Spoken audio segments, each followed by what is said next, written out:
Hi, and welcome to the Firmware Emotive podcast. You're listening to John Kai Herbert. Now, this one, I'm going to talk about the fall of crooked kings and queens.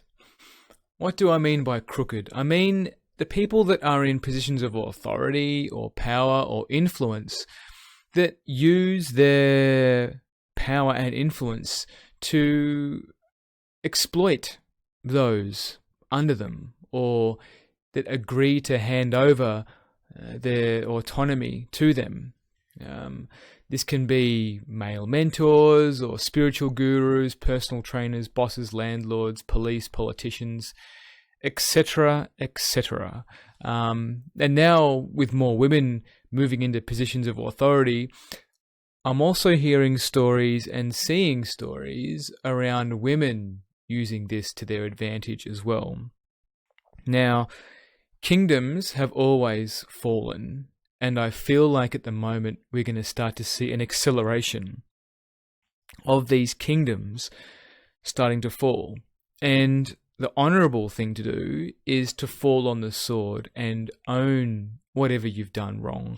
If you've done something wrong, I feel like in this era of Me Too, there's also an element of false accusations.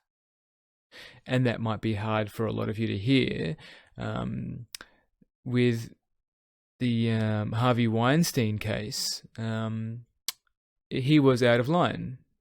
However, when Asia Argento, when light was shining on her past and her grooming of a teenager, that really wasn't addressed the same way that the Weinstein case had attention drawn to it. So I feel like there's one rule for one sex and another rule for another. Now, part of this 100% accountability is it's part of the soul's journey to learn, and I feel like either you learn to fall on your sword in this life, or you end up doing it in the next.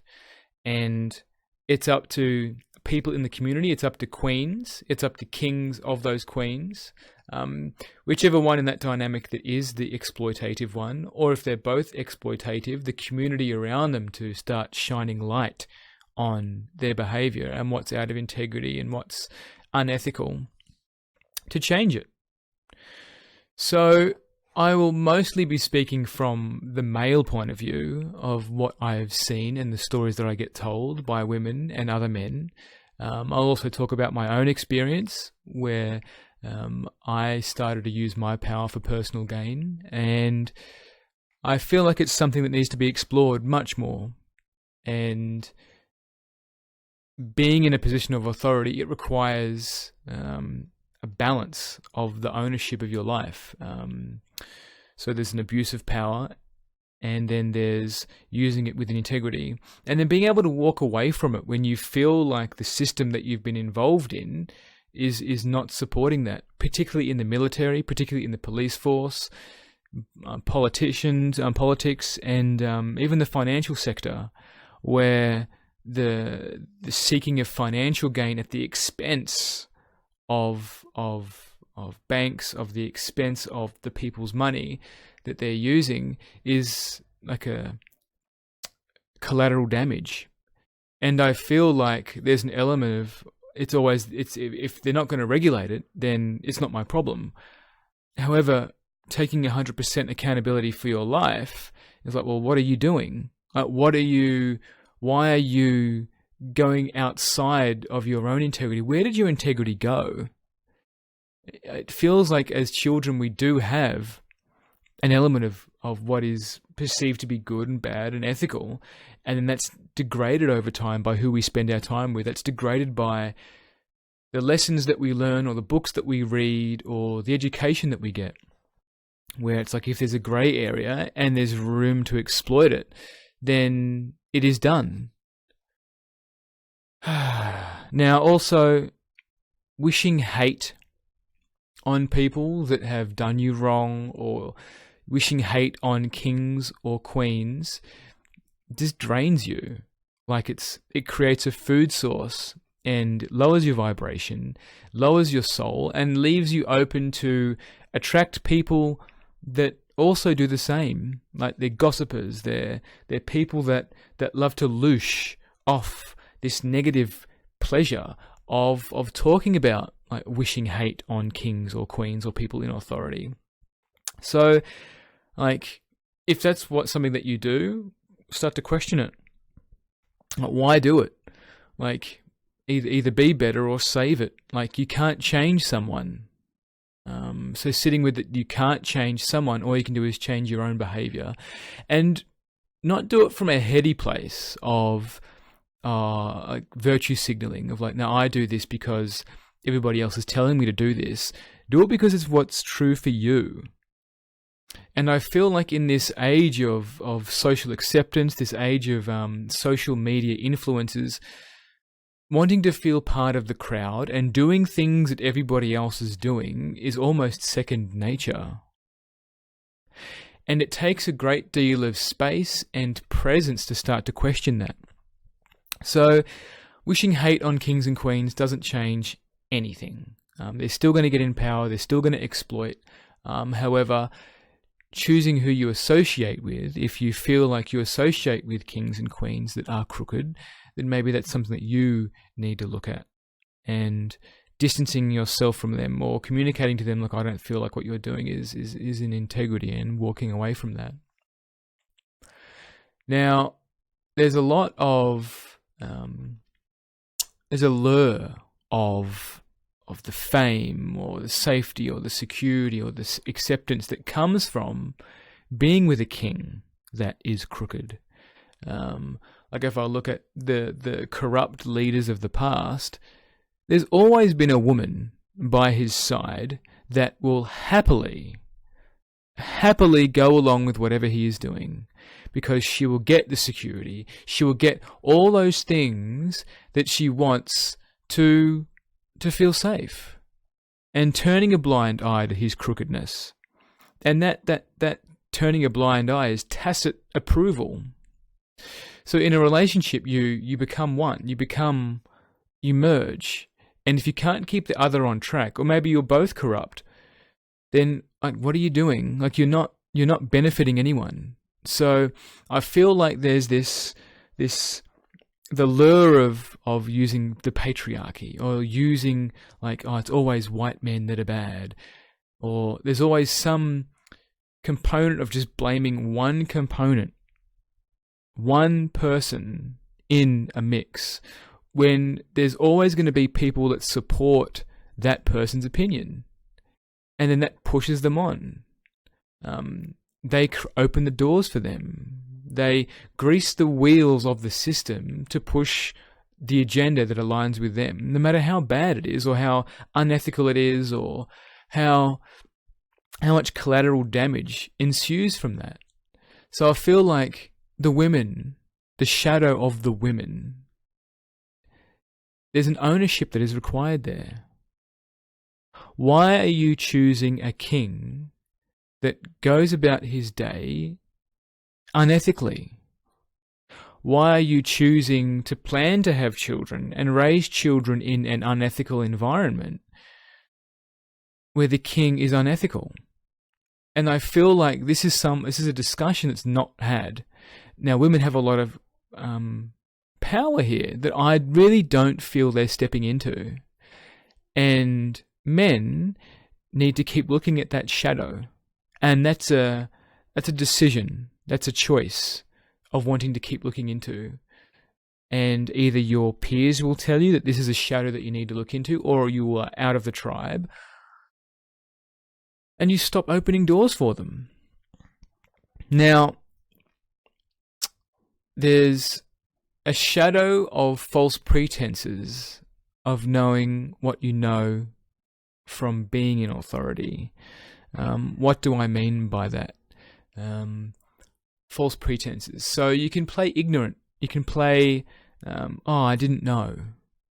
And we see that a lot in the history of war, with war crimes, where it's like, my senior officer said it was okay. We saw it in a Abu Ghraib, the prison where soldiers were humiliating suspected terrorists, and the chain of command turned a blind eye, or the chain of command deferred authority to somebody else.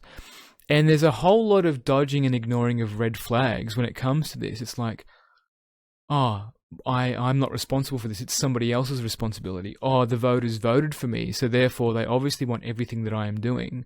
Or my staff members aren't complaining, so obviously there's nothing that I'm doing is wrong. So I feel like the more voice that you have, and the more you make that voice public, also being aware of your own shadow about what you got out of the situation, like how long you were there for.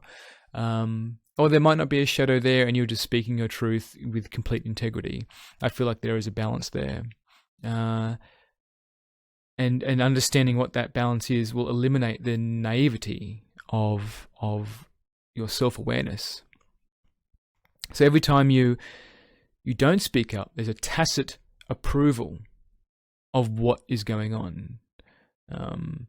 So if you share stories for gossip, or if you share in a way that's just to loosh off bad behavior, you're still in an element of tacit approval. So acknowledging that there's shame there of telling the truth, or shame that you got some benefits out of whatever happened, whatever the unethical thing that happened, is important. And being able to own that. I'm just going to have a quick drink of water. So, examples here, like with Epstein, and the pedophile rings, where there must have been women involved outside looking in. I know his wife was involved. His wife was recruiting women, and I feel like a prime example of the crookedest kings and queens. We also see that in the church. Protecting pedophiles, where nuns may have known about child abuse and not spoken up because of fear of something. In Australia, Pell and Houston, where families would conspire to keep secrets, not expose it, in fear of like damaging the reputation of the church, damaging the reputation of God and Jesus, which like, they don't need their reputations protected. Like, it would have been better to just come clean and be able to be humble and own everything that happened.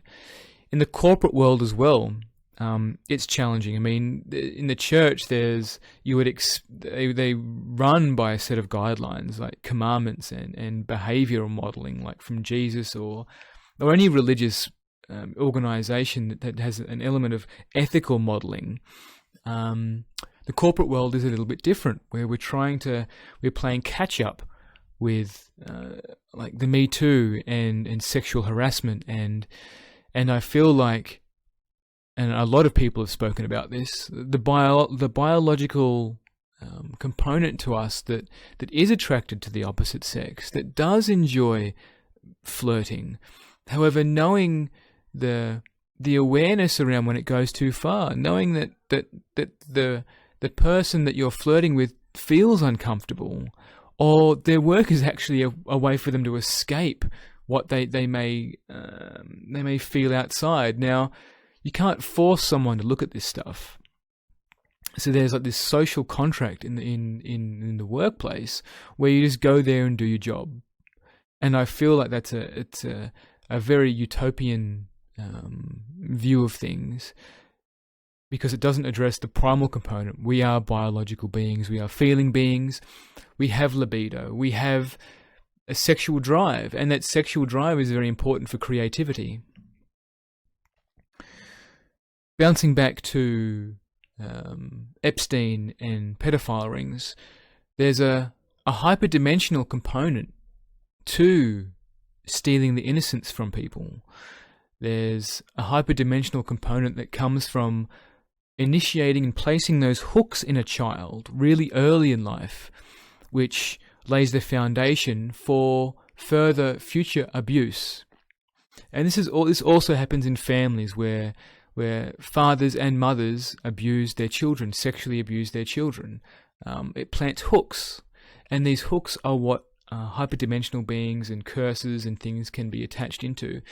And outside of the hyperdimensional component, there is amazing papers in psychology and sociology around the correlation with early childhood abuse and the pattern of how that plays out later in life. Now, hyperdimensionally, fantasizing about another and climaxing around fantasizing about another creates an energetic tether. So just because you are not, physically sleeping with the person that you're fantasizing about doesn't mean there isn't like an energetic loosh taking place. Now, this is something that is not talked about very often, and this can also be a prerequisite for certain pursuing of people that is unhealthy, where you see them at work a lot and you fantasize about them a lot, and then you end up creating this story in your head around that you can be together.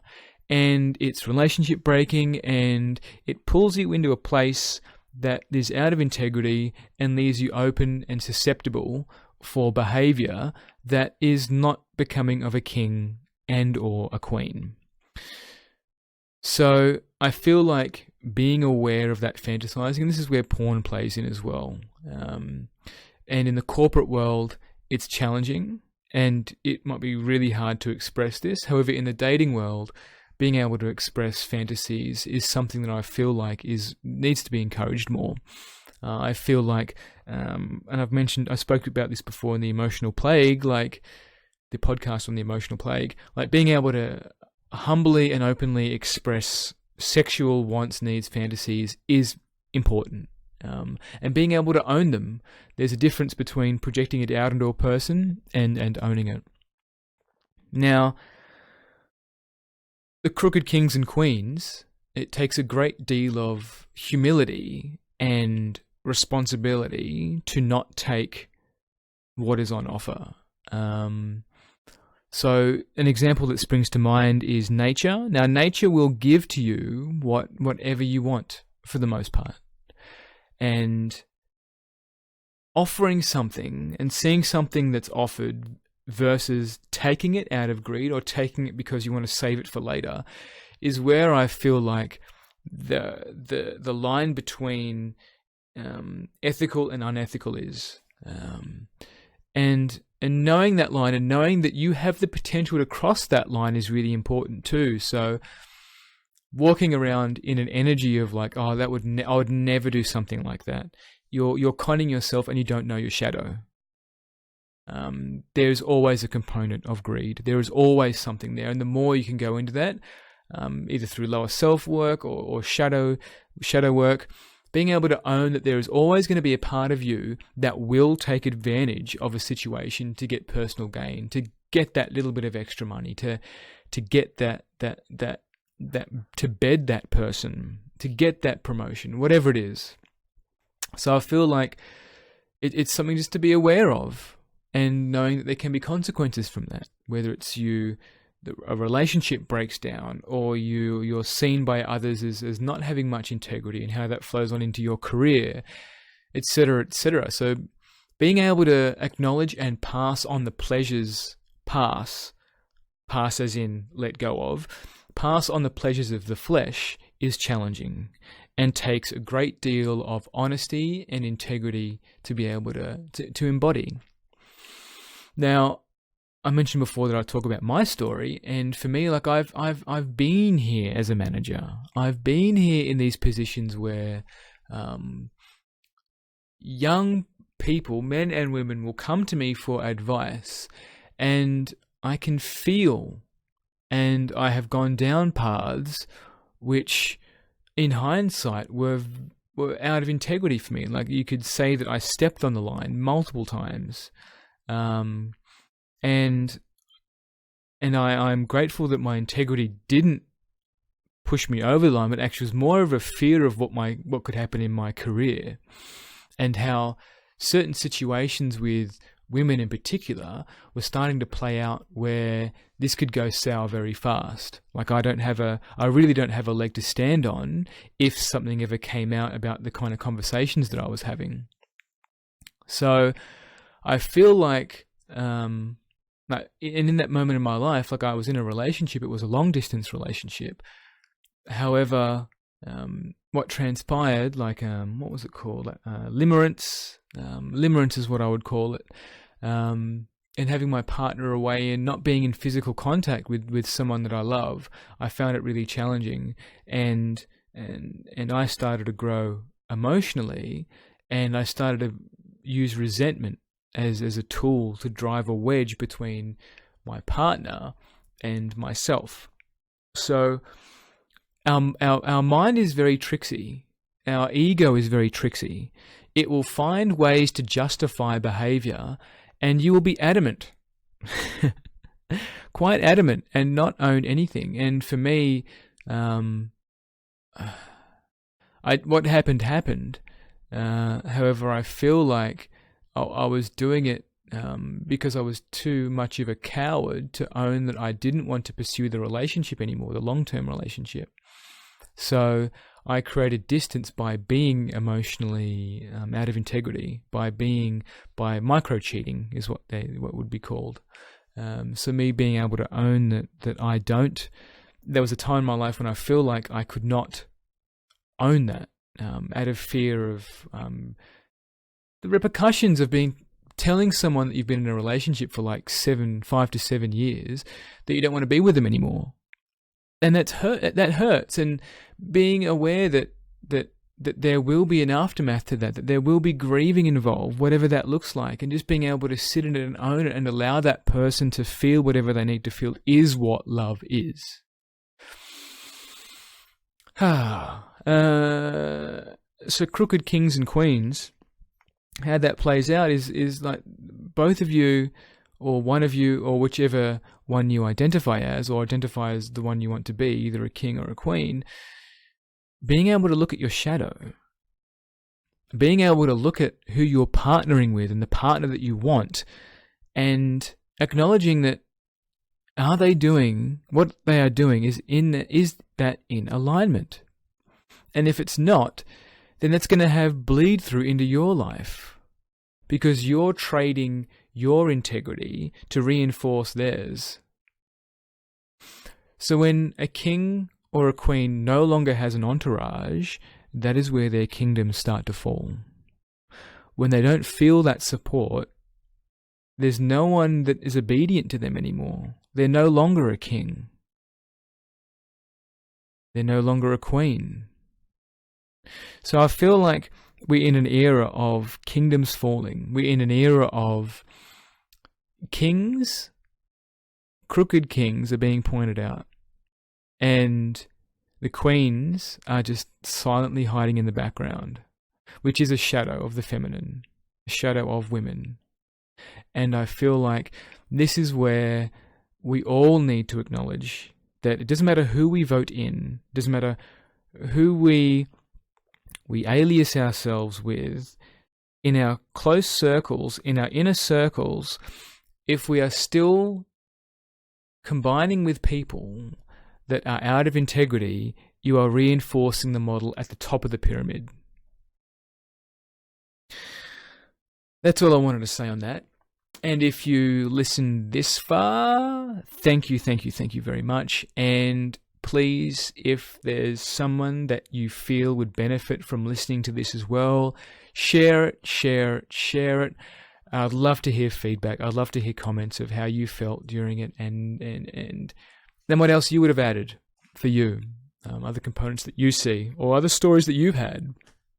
I feel like between us all, we can remake the way the world has evolved into. And it's time. It's just time for some change. It's time, and it really starts with us owning our shadow, owning that part of us, owning our truth, and being able to speak it freely, and attracting those who are attracted to that truth. Much love, and I will talk to you all more soon. Bye.